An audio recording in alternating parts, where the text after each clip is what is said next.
Welcome to the Matriarch Podcast, a sisterhood of legendary Black queens in the making, speaking about real issues, questions, thoughts, ideas, lessons, and cultivating future experiences. So let's get our crowns, wine, slippers, and start the conversation.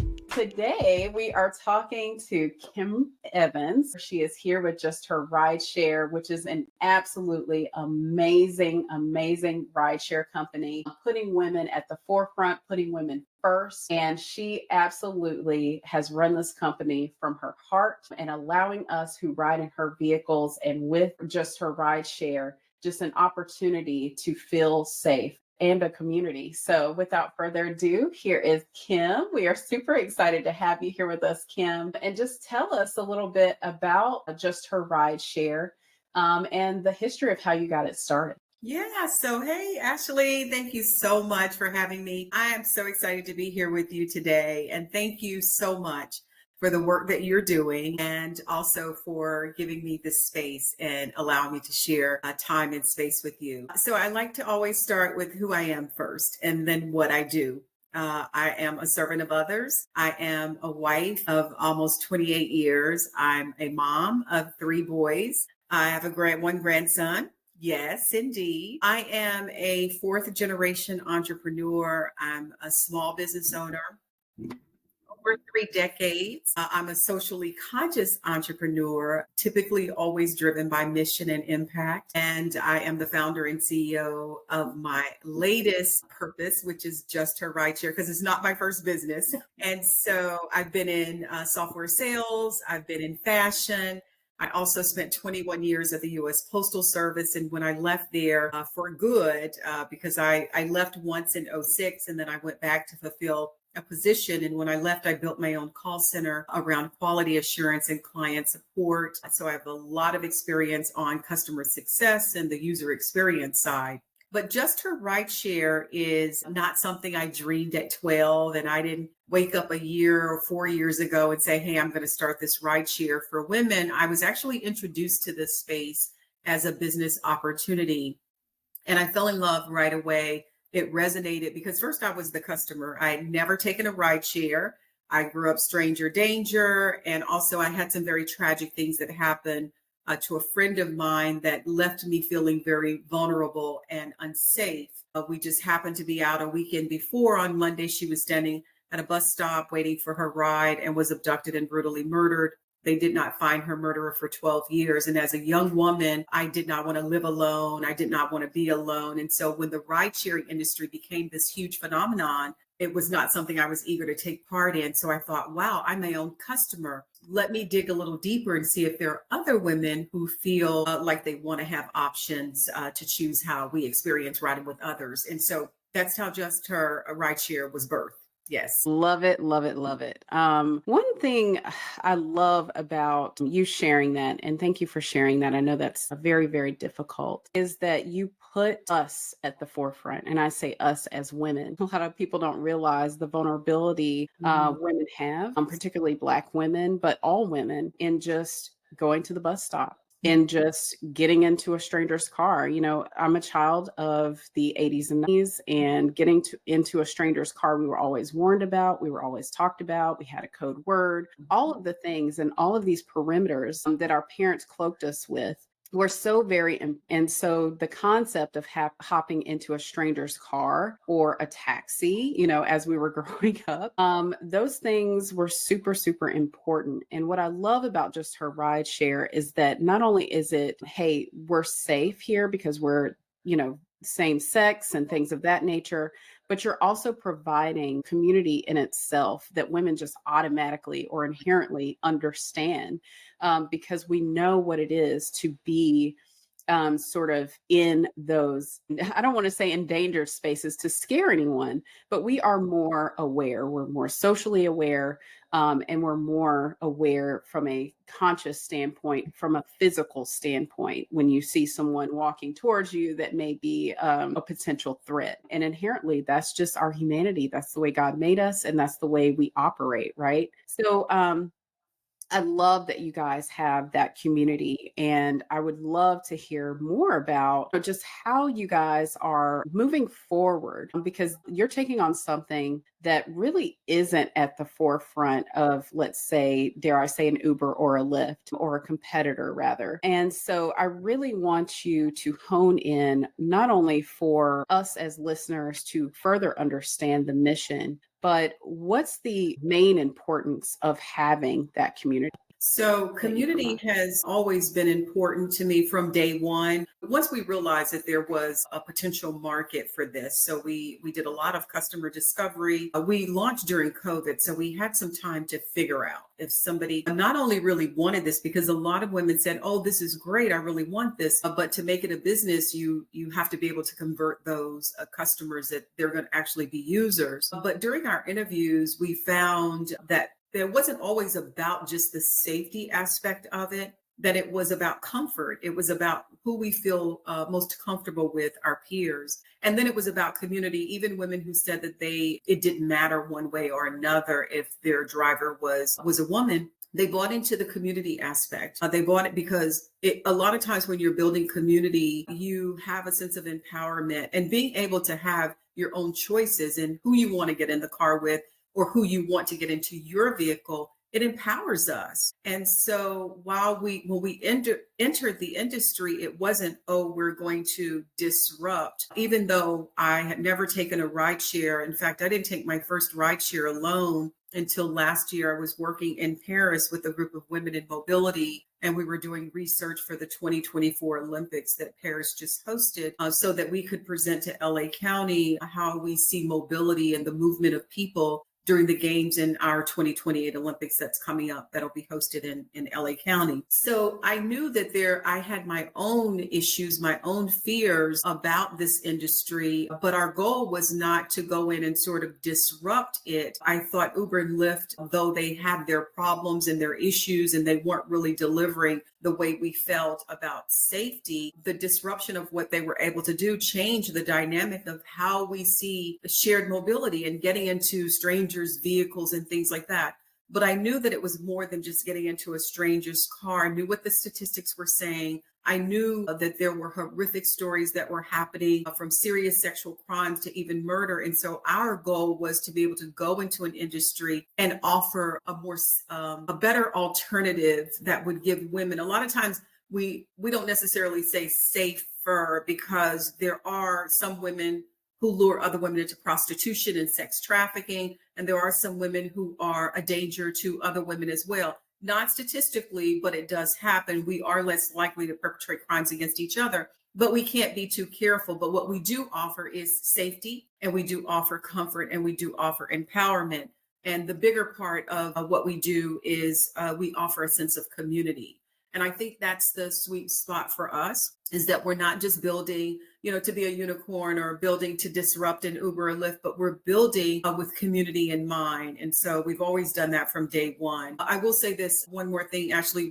When we launched, we launched a community platform on our website called Just Her Hub. We call them our hubbers, but it's a place where we connect and engage and support each other. It's an extension of the rideshare community. And we are building out an amazing framework for this community to partner with businesses and organizations and allow customers and drivers to build community with each other, and allow drivers to build community with each other as well. Love that. Love that the community is just expanding for you guys too. I mean, hubbers are very, very important. And I just love to hear and just welcome that. So thank you so much. Leadership. So a lot of matriarchs are here, whether it be for the motherhood sharing or the entrepreneurship or what have you. Tell us a little bit about your leadership as you sort of go into Just Her Rideshare. What type of leadership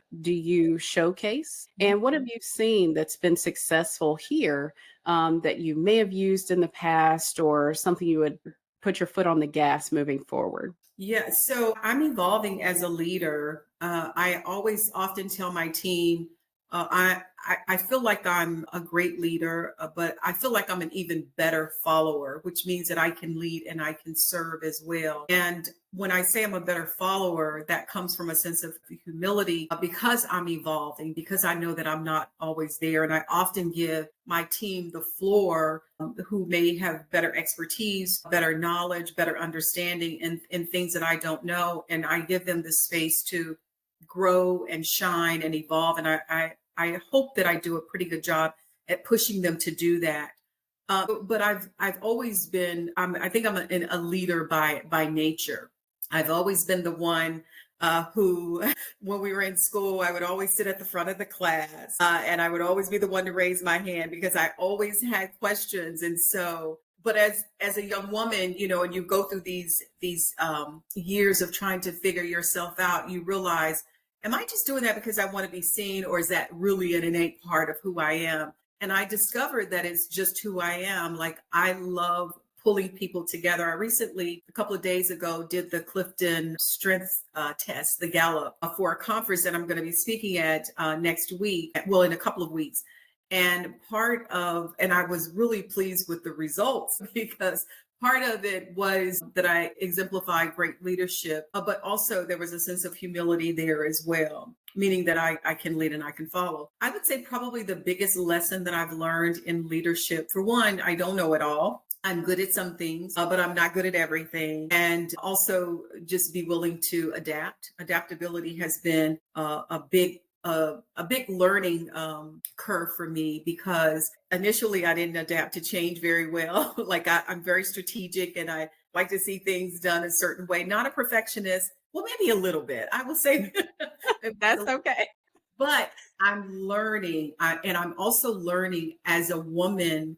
And I know there's a stigma with us in terms of when we're in leadership and how women, we're emotional, we're catty, we're this.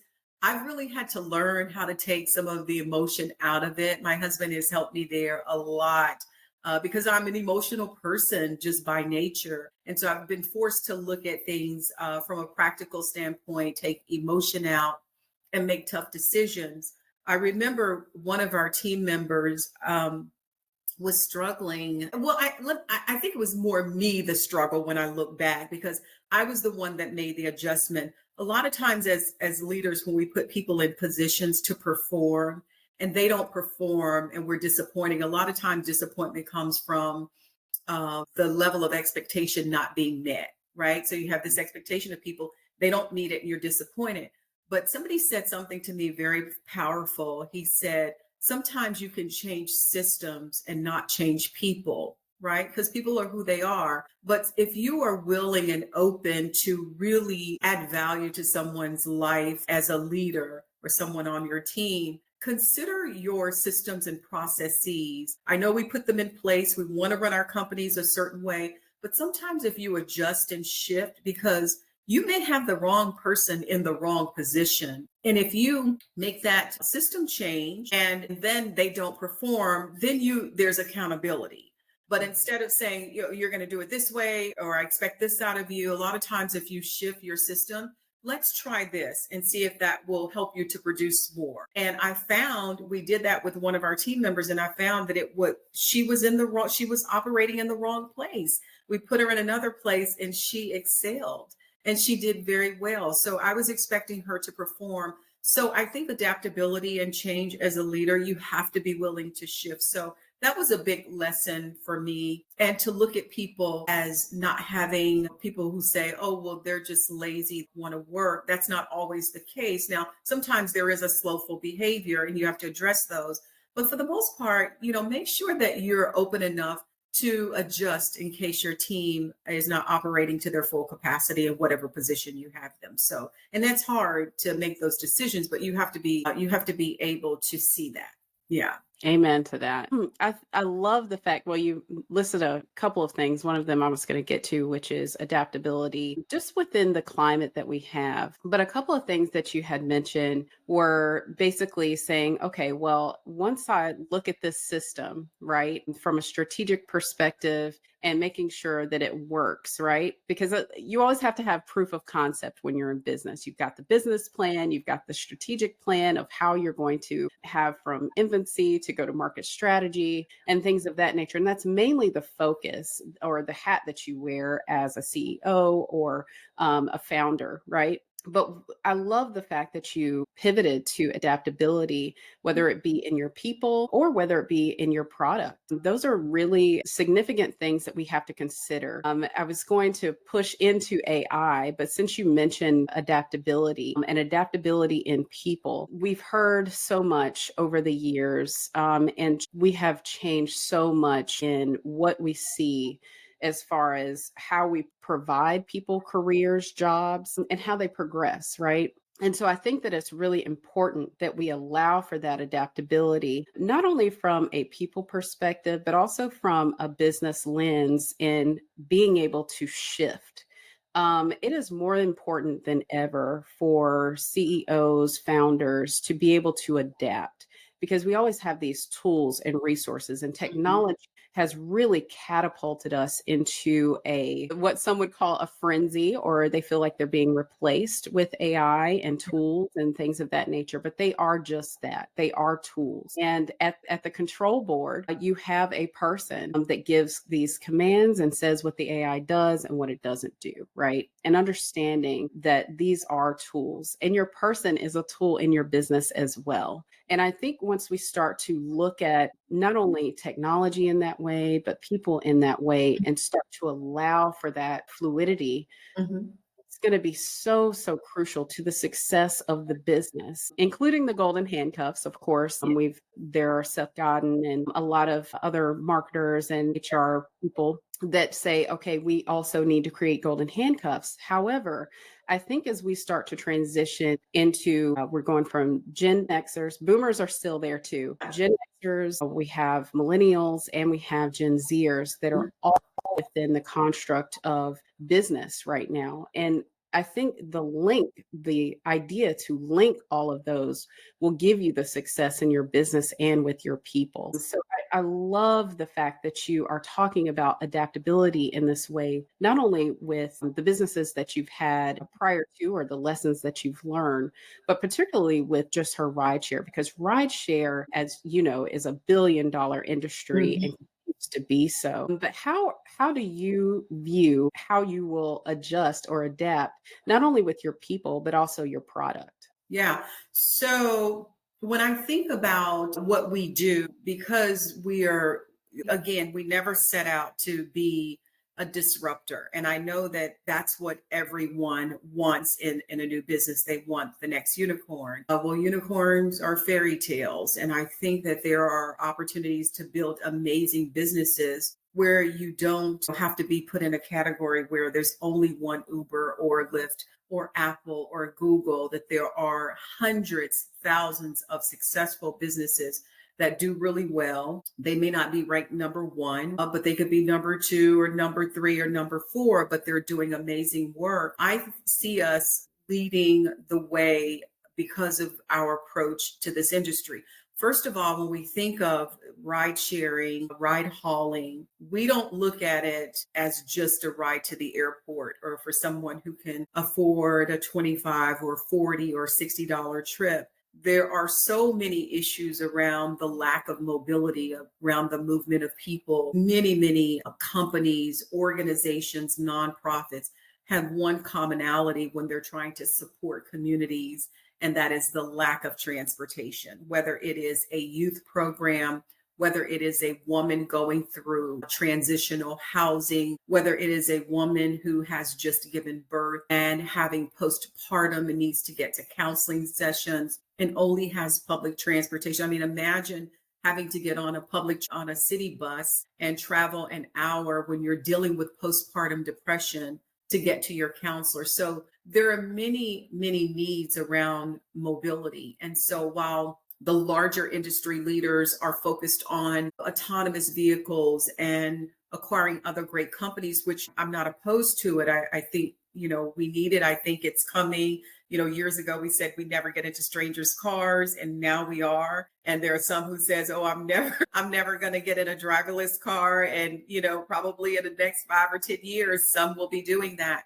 But our approach to this industry is to be able to, mobility is the movement of people, goods, services, and technology. When we think of mobile, and then also we can't forget accessibility, right? Mhm. So not only just ADA disability, the visually blind, the blind a community, which we are very connected to, but also rural areas. There is a limited access to people being able to move in rural or even urban areas or marginalized communities. So we are just kind of staying in our lane. One of our team members always says, we're not trying to boil the ocean. We're just going to stay in our lane, and we're going to impact the world the way that we can. There is enough space in this industry. Uber and Lyft, the industry leaders, are covering a lot of ground, but they are not covering the entire world of needs around transportation. And so we want to do our part. And in terms of adaptability and, of course, technology, of course, we are super excited about the new tools and things that we can use to sort of create great user experiences, to create great systems and processes. But there's still an element, and I'm old fashioned, and maybe this is the baby boomer part.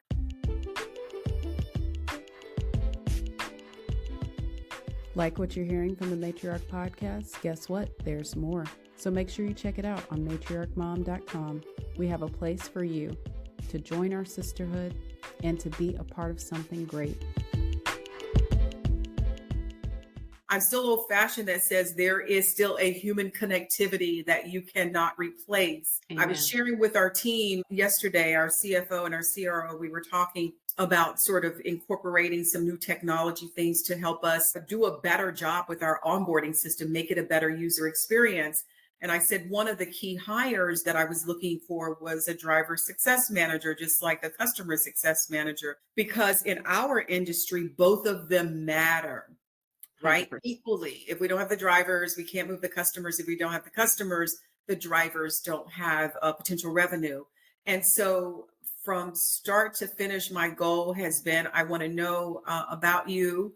I want to know what your pain points are. I want to know what's working, what's not working. And if a driver is going through onboarding, we can improve systems all day long. But what happens when we lose touch with them? When we get so many drivers on the platform that I don't know who Ashley is, or I don't know who Kim is, I don't know what's going on, then we become just another industry that people are just, they want to sign on and make a few bucks. And they can do that. That's okay. But for the ones that really want to stay connected to something more than their vehicle, that's what we're building. It's a little different, even though the platform is kind of the same. Our mission drives us differently. Love, love, love that. I'm just putting my marketing hat on really quickly. I love the fact that you stated that, right? Because what's not captured, things are very transactional, right? You wake up, you set your car, when your car is going to arrive, and you go and you get in the car, and then you get your ride, and then you're done. But what I love about Just Her Rideshare is that you guys are saying, no, no, no. It's not just that. And the fact that you're trying to strategize around what that experience is, can be, and should be at all points is going to be where you guys are going to catapult. And I can see it. I obviously believe in not only you, but your team's vision and Just Her Rideshare and what you guys provide. Because of that, that's the missing link. And once you figure out and strategize around what that is and what that entails, and you get those touch points of, okay, now how was your ride? You need to know that feedback almost immediately, right? So that you can get to your point, get to that call center and say, hey, you know what? This ride could have been different or a better experience because of XYZ. And the fact that you're willing to dig deep versus go transactional and say, oh, okay, this is just what we do. It's more than that. And that is your success on a plate. So kudos to you guys. Well, thank you. And I will say this, if I wasn't sort of the visionary of the company and leading it, I would be right there where you said I would be, Mhm. because I'm doing it now, but I would be doing more of it because I love it. Talking with customers, talking with drivers. I'm obsessed there, right? I mean, I literally built a call center around all of those things. And so it's over 30 plus years of knowing that that actually works. Like it does work. There are many areas to really growth and scale. I won't say many, I'll say there are maybe four key components.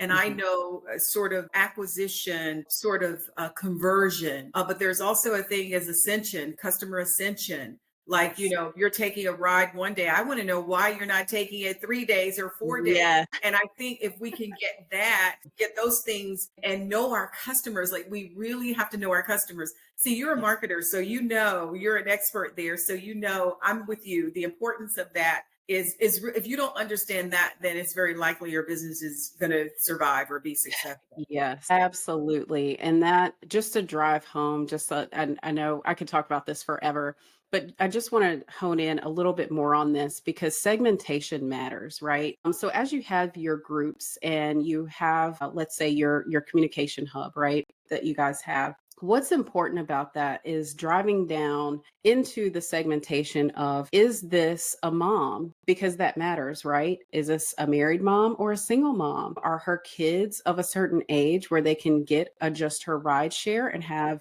these sort of protection, these extra layers of protection? Those are going to be so, so important. And sorry to dive like really into your business, No, but I love it. I love the fact that you guys are thinking in that way, because that mom may have one kid sick at home and cannot get her middle schooler to school. Well, if that's an option for Just Her Rideshare, we need to be there in those moments where it matters. And I worked in the automotive industry as well as a marketer, and Google Moments taught me so, so much. I looked at almost every case study. I mean, everything from Fiat to, the high end cars. And that matters because where you are in those moments as a business and where you can show up to just give people, just whether it be leisure or whether it be, okay, I'm showing up in the right moment where there's a crisis. Hey, there's a baby that's going to be delivered, right? You want to be able to pick that person up as soon as possible because we know that that care matters. And the last thing that I'm going to hit on is the rural areas. From a political landscape,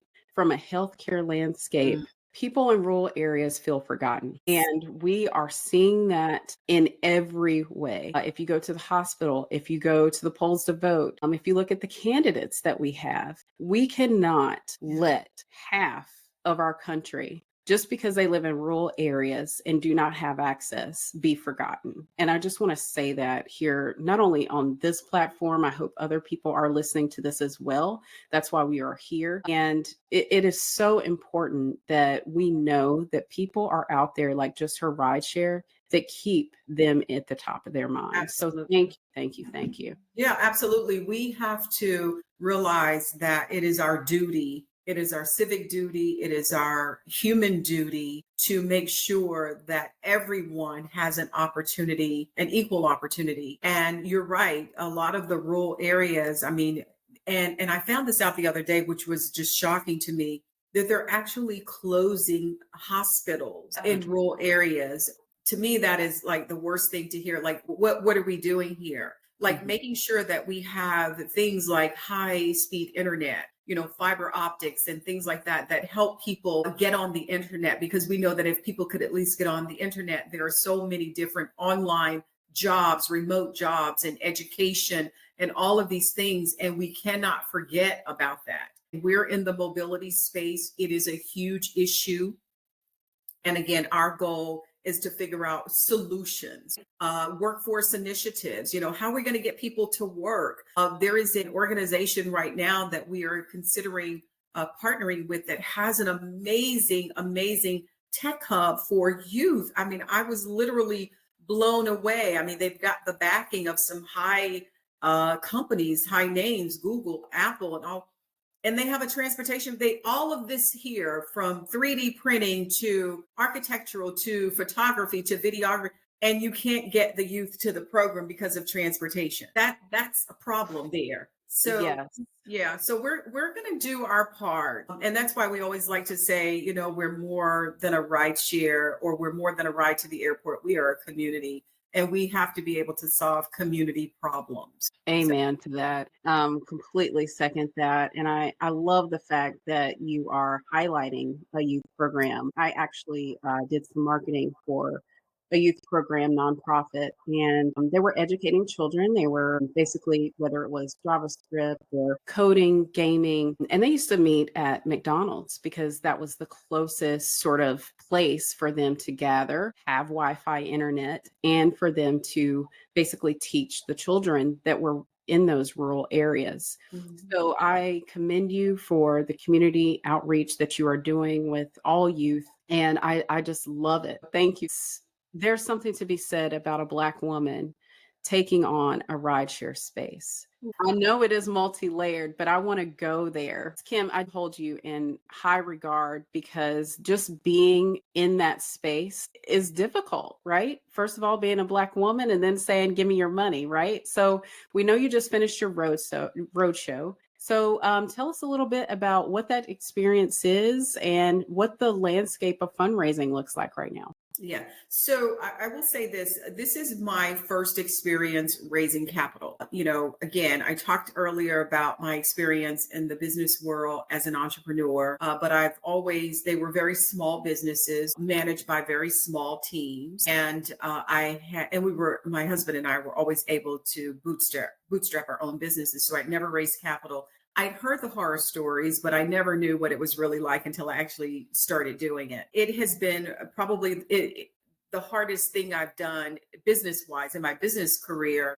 Typically, a lot of the funding that's out there, because it's such an age old system, right? That's controlled by, a certain, community of people, in particular, older white men that typically organize and set up and for younger white men who are graduates of MIT and Stanford and all of these young white men that can come up with an idea and raise multi-million dollars and get funding for, when really just women in general, where we have received such a small amount of venture capital dollars. And then as a Black woman, even less, way, way, way less. So I heard the stories. I knew it was going to be tough, but I didn't know it was going to be this tough. And I also knew that we were entering an industry where you have giants in your industry. And if you're a new entrant into a market, at some point you're going to have to defend your company. But I never realized that me saying, here's how we're going to defend it, how people would then say, yeah, I hear you, but I just don't know. So we had to come up against a lot of that. What are you going to do Mm, different? Oh, they're going to squash you. They're going to kill, they're going to chew you up and spit you out. You can't do this. We already have Uber, we have Lyft, so I had to face a lot of that. And I do believe that a lot of investors held back on funding because of that reason. They felt like we were going to have to go up against them straight up and down, right? Which is mhm. impossible unless you're going to give me $800 million to market, right? You can't Right. do that, right? But we Mhm. were very clear about how we wanted to tackle this. We were clear about how we were going to defend ourselves in the market. We were very clear that we were going to focus on our unique value proposition, that we were going to strategically go in. Again, I said earlier, we weren't trying to boil the ocean, that we would focus on what was working for us, and we found our sweet spot. But that did not change. Now I will admit that the climate right now in fundraising is not good at all for not just me, but I've talked to many of my founders of our counterparts, and also in our Black and Brown communities as well. Mhm. But there's still money being given out there. It's just not being given to us, and I'm hoping that we're going to see a shift in 2025. I don't know. Actually, when you take a system that has worked for some people for so long, it's very hard to shift from that, especially if people don't identify with you. They Right. don't think that you offer good businesses. They don't think that you offer great innovations. They think that you're risky. And this is how I'm told that we're viewed in our community. Well, we know that we have the best ideas. We are the most creative. We produce the best returns, in particular, Black women. the best Yeah. returns on investments. We produce the best environments for our employees. And so we do a lot of great things, but we are up against a system that just doesn't work for us or hasn't. And I'm very optimistic that we will see some changes. I think that if we get more people who understand the value of what we're doing and what we're building, and they will give us a chance. It's not going to be a lot of people there, I can tell you, but all we need is one or two. But it's been really, really tough. It's been the hardest thing I've done in my business career, and almost to the point to where I've become a little jaded and I'm trying to stay positive, but it's disheartening to know that there are millions, billions of dollars that circulate throughout this whole venture capital world, and that women, and in particular Black women, receive very, very little. It's hard for me to wrap my head around it, but it's so true. So short version is that this journey has been really, really tough. It has been almost at times the deal breaker of whether or not I can move forward in my company or not. And we're Mhm. not raising $10 million yet. Mhm. We're raising under $1 million when Right. other people have an opportunity to go and raise 3, 4, 5, 10, 30, 20, $30 million just to go figure it out. It's so Yes. unfair, and I'm hoping it will Yeah. change. I'm so glad that that's exactly why I brought this up, right? I know we have members within Matriarch that they are also going on their road show. One was granted $1 million. She's very public with that, and kudos to her. Hand Yes, snap. great job. I love it. And we are so proud of her. And it is, like you said, this is the feedback that I'm hearing. I am prepping for 2025 and going out there on a road show myself and trying to raise funds, right? Because for so long, right, just as the Black narrative and the Black experience of being an African American in this country is that you bootstrap. Mhm. That's all I know. As you've stated with your previous businesses, that's what you've known. And there is something to be said about us going out here and showing our faces, Mhm. right? Because the Black entrepreneur isn't new. It was Mm-mm. always, whether it be the guy on the corner or the woman down the street. My grandmother she had a daycare. She sewing. She also sewed dresses. She actually made my aunt's dress for her wedding. So there's nothing new. And she was at the farmer's market every weekend. And before it was called the farmer's market, it was the flea market. The flea market. Right. Uh-huh. That's So right. just Yes.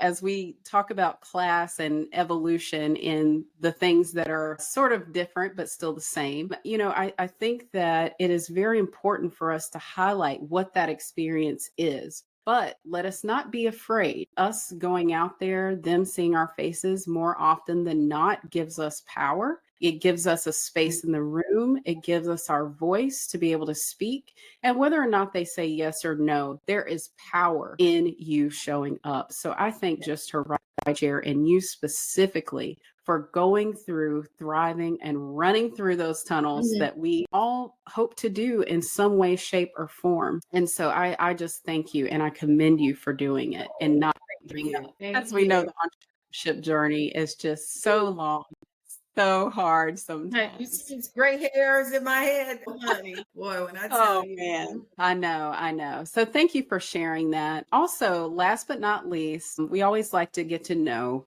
the person behind all of it, Yeah. right? So Kim, share with us something, not only you as a Black woman, but also a Black mother, and what you want to leave with us and as a legacy moving forward. Yeah. So one of the things when I was younger, I was told that I could not have kids. And then the Lord blessed me with two of my own biological sons. And then I was blessed with a bonus son as well. But my greatest joy in life has been motherhood. Now, I didn't say it was easy. I didn't say it wasn't hard, but the fact that God would entrust me with his prized possession to nurture, to love, to create new things for. It is my greatest joy. That's why when I start off, I always tell people of who I am. Yes, my life. I come from humble beginnings. My childhood was not the best, and I had to push through a lot of things. But as a mom and being entrusted to these two young God fearing men, they're grown now.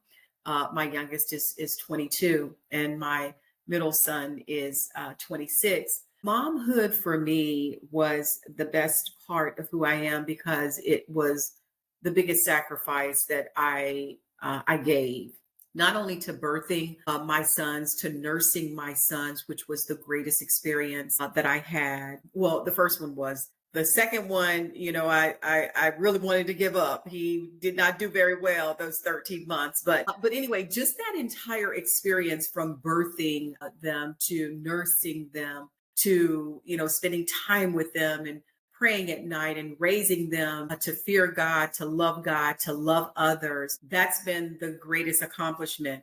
What I hope to do in my life as I move into, I'm not going to tell you my age, but when I move into that next stage, I tell my sons all the time, and I told my husband this morning, what I'm doing now, even though my company is not a legacy company, like I didn't build this so that my sons, my grandkids could run this company. We built this company with the potential exit strategy because I started building a tech company in my 50s, right? So I can't build it for 40 years. But I told my husband the most important thing to me now is that he and the boys would be proud that I've done something great while I'm here on earth.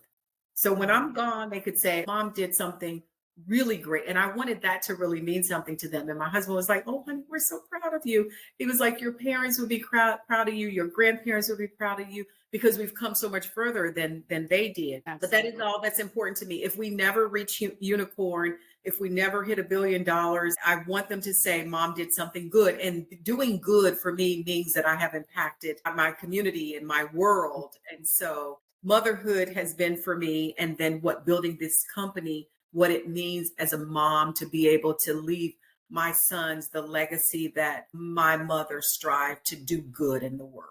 That's it.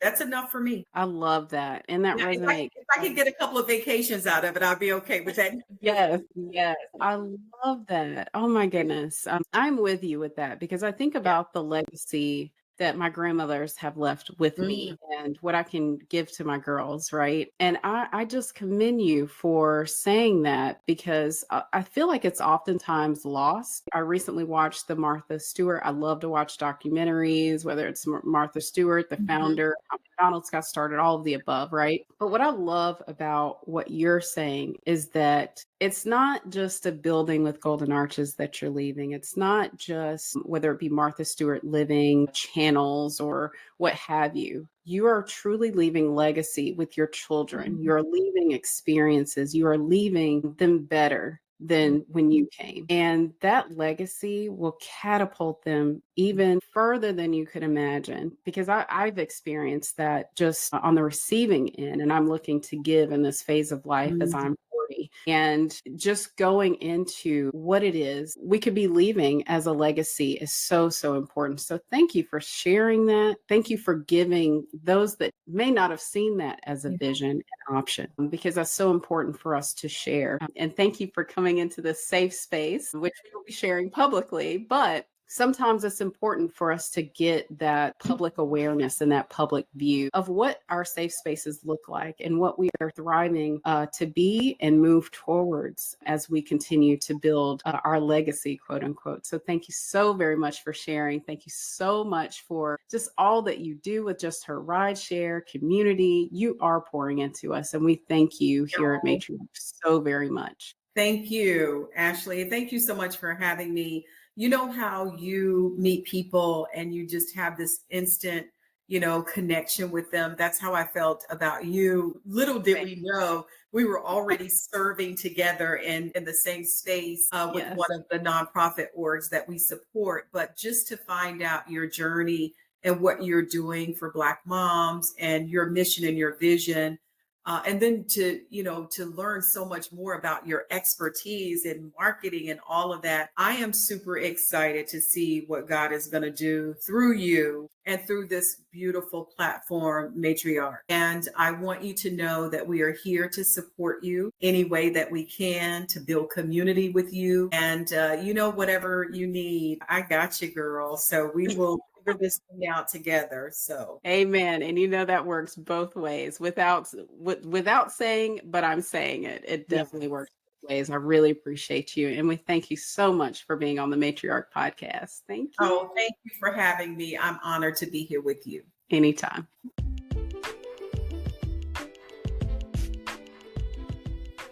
Matriarch would like to thank you for listening to our podcast. Please visit matriarchmom.com to continue the conversation and join the sisterhood of other legendary Black queens in the making.